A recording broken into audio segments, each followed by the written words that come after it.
Hey guys, welcome back to the channel. If you're new here, I'm your go-to guy for detailed movie recaps and explanations that don't hold back. Today, I'm super excited to take you through the hilarious, raunchy, and surprisingly touching comedy No Hard Feelings. Before we jump in, please do me a huge favor. Hit that subscribe button and smash the like button if you're enjoying these videos. Trust me, this movie is best experienced fresh. Alright, let's dive in. The movie kicks off with Gary, a no-nonsense tow truck operator, pulling up to Maddie Barker's house to repossess her car. Maddie bursts out of the front door, immediately going into full charm mode. She and Gary actually used to date, but she ghosted him hard. She tries every emotional plea she can think of to stop him, but right on cue, her random hookup from the night before stumbles out in nothing but his underwear, still trying to get handsy with her. Gary's had enough. He hooks up the car and drives off without a second thought. Since Maddie relies on her car for her Uber driving gigs, she's not letting this go. She grabs her rollerblades and chases the tow truck down the street like a woman possessed. When Gary stops for breakfast, she makes a clumsy attempt to lower the car and drive it away while it's still attached. It fails spectacularly. She keeps struggling to unhook it until Gary just lifts the whole thing higher. Total chaos. Later, Maddie faces the consequences. She's put on probation because of her wild behavior. On top of that, she gets a terrifying notice about massive back taxes she owes. If she doesn't pay up fast, she's going to lose the house she's lived in her entire life in Montauk, her childhood home and the only place that's ever really felt like hers. To make ends meet, Maddie also works as a bartender at a casual beachside bar. She teams up with her best friend Sarah and often hangs out with Sarah and her husband Jim. Maddie's boss calls her out for her confrontational attitude when she gets into a heated argument with a customer who tries to order a drink before the bar is even officially open. During one of their breaks, Sarah shows Maddie a strange job ad from a very wealthy family. They're looking for a companion for their son before he heads off to college. The compensation? A Buick Regal. Maddie instantly realizes companion is code for something much more intimate. She's uncomfortable at first, but she's completely backed into a corner with no other options. Plus, she feels like the rich have screwed her over long enough. It's time to turn the tables. Maddie heads over to the luxurious Becker family home and meets the parents, Laird and Allison. They sit her down and explain their situation. Their son, Percy, is about to start at Princeton in the fall, but he's incredibly awkward, painfully introverted, has almost no friends, and spends all his time locked in his room playing video games. They originally wanted someone closer to his age, but Maddie talks her way into the role with confidence and charm. The parents are very clear about one major rule. Percy must never find out about their arrangement. They tell Maddie she can find him volunteering at the local dog shelter. Dressed in a tight, eye-catching dress, Maddie shows up at the shelter pretending she wants to adopt a dog. Percy, shy and nervous, introduces her to Milo, a former police dog who was retired after developing a cocaine addiction. Maddie comes on extremely strong and flirty, which makes Percy super uncomfortable. He tries to leave early, but she offers him a ride home using Jim's van. When they get to her place, Percy suddenly panics and maces her right in the face. Once she recovers, she tells him she genuinely finds him attractive. Flattered and hopeful, Percy says he wants to go on a real date first, instead of jumping straight into anything. Maddie agrees. After dropping him off, Maddie returns the van to Jim and tells Sarah and Jim that Percy seems completely undateable and weird. Still, she continues with the plan. She takes Percy to a bar where she knows the waitstaff and orders him a strong Long Island iced tea. He doesn't like it at all. Then her ex-boyfriend Travis shows up, now wearing a wedding ring. Travis tells Percy that breaking up with Maddie was actually the best thing that ever happened to him and warns Percy not to get too attached. Later that night, Maddie takes Percy to the shoreline for some skinny dipping. Percy is hesitant and embarrassed, but she convinces him to join her. While they're naked in the water, 3 drunk teenagers sneak up and steal all their clothes, wallets, phones, and keys. Maddie, completely naked and furious, charges out of the water and fights all 3 of them in an epic, chaotic brawl. She wins and gets everything back. When they return to the water, Percy makes a comment about how wild and unhinged her behavior is. It stings Maddie, and she starts to walk away. But Percy, still completely naked, jumps onto the hood of her car and demands his phone back. She decides to teach him a lesson by driving off with him clinging to the hood. The police spot them and start chasing. Worried about losing her license, Maddie floors it and pulls off an insane maneuver, speeding through a railroad crossing just seconds before a train blocks the cops. They escape.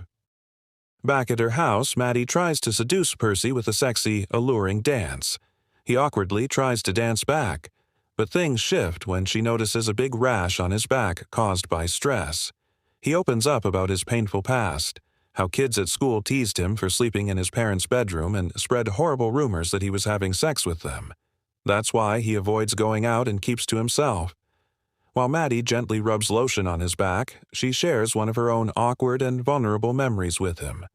The next morning, Maddie gets a visit from her old high school classmate Doug Kahn, who's now a successful realtor. He offers to sell her house at a good, full price. She turns him down flat. She's still determined to save her home. Percy then asks Maddie out on a real, genuine date. She happily accepts. They have a fun time at an arcade, winning prizes and playing games, until they get kicked out because Maddie playfully teases another kid. Next, they go to the lighthouse where Percy finally builds up the courage to ask for a kiss. She agrees. The kiss is sweet, but a little awkward. During their conversation afterward, Maddie opens up about how she's never left Montauk. She still lives in her family house with her mom. Her dad gave them the house and some money basically to keep them out of his new family's life. They also pay a visit to Jody, Percy's former male nanny. Jody immediately senses something strange and off about Maddie. She teases him right back, joking about how weird it is for a grown man to have been a nanny for a teenage boy. Later, Maddie and Percy go on a fancy dinner date. They decide to create their own version of a prom night since neither of them ever had one. During the evening, Maddie discovers that Percy is an amazing piano player. She encourages him to get on stage. With brand new confidence, he performs the song Man-Eater. The entire restaurant becomes his audience, and the crowd goes crazy with cheers and applause. Maddie is genuinely impressed and surprised. A fellow student named Natalie approaches Percy after the performance. She compliments him and reveals she's also going to Princeton in the fall. She invites him to a gathering for future Princeton students. Maddie gets jealous and tries hard to talk him out of going, warning that he might end up hooking up with Natalie or someone else.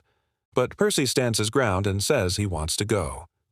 At the Princeton party, Maddie arrives in a limo and immediately feels out of place among all the pretentious, rich teenagers who think she's too old to be there.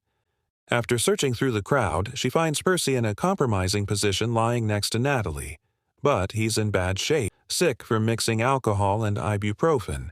Maddie helps him throw up. Their moment is interrupted when the host's parents walk in and tell Maddie to leave. In the chaos, Percy accidentally punches her in the throat while trying to protect her. Once they leave, a very drunk Percy tells Maddie in the limo that he's finally ready to have sex with her. But then he confesses that Maddie realizes he's way too intoxicated and turns him down. Back home, Laird and Allison are thrilled to see Percy finally becoming more enthusiastic and social. They think it's all because of his new relationship with Maddie. But Percy drops a bomb. He's changed his mind and no longer wants to go to Princeton. He wants to stay close to Maddie instead. Allison secretly calls Maddie and tells her she can keep the Buick even if she stops the relationship, just to make sure Percy doesn't give up on college. Tragically, Percy is sitting in his parents' car and accidentally hears the entire conversation through the audio system. He's heartbroken when he realizes the whole thing was a setup and that Maddie was only after the car. Percy invites Maddie over for lunch to meet his parents. He drinks their wine heavily and acts super passive-aggressive the whole time.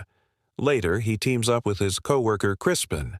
They take the Buick into the woods, put a rock on the gas pedal, and crash it into a tree, destroying the car.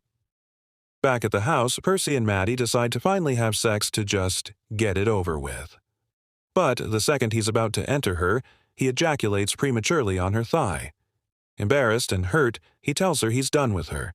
He claims he's no longer interested and cruelly predicts that she'll spend the rest of her life stuck in Montauk. Later, Gary shows up and delivers the wrecked Buick back to Maddie because her name is on the paperwork. She's forced to keep driving the beat-up car for her Uber job. Meanwhile, Percy goes back to isolating himself in his room, playing video games and ignoring all of Maddie's texts and calls. Eventually, Maddie works hard and saves up enough money to repair her car and pay off her back taxes. She celebrates with Jim and Sarah, but the happiness is short-lived. Jim and Sarah announce they're moving to Florida soon because they're expecting a baby. Maddie is devastated and realizes she's about to be completely alone. In a major turning point, Maddie calls Doug and agrees to sell her house. She transfers the ownership to Jim and Sarah so they can raise their baby there. Then she starts making plans to move to California herself. Maddie finds out Percy is at another Princeton gathering and goes to find him. He stays silent and ignores her at first as she tries to explain everything. In a full-circle moment, she climbs onto the hood of his car just like he did earlier. He drives off with her holding on. Their wild ride takes them along the shoreline where Maddie accidentally gets set on fire by a barbecue grill. The chaos ends with Percy driving the car straight into the water. Panicking, Percy jumps in and searches desperately for her. They both surface and share a deeply emotional, tearful apology. Maddie tells him she's moving to California. Percy supports her decision and says that even though their intimate moment was brief, it was still a huge milestone for him. On the day Percy is supposed to leave for Princeton, he packs his bags and says goodbye to Laird and Allison. Maddie shows up unexpectedly, offering to drive him there before she heads to California. To his surprise, she reveals she's bringing Milo the dog along with her as her new companion. And that's the full story of No Hard Feelings.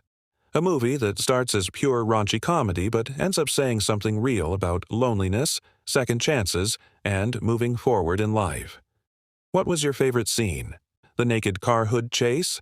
The prom dinner piano performance? Or the emotional ending? Drop your thoughts and favorite moments in the comments below. I read every single one.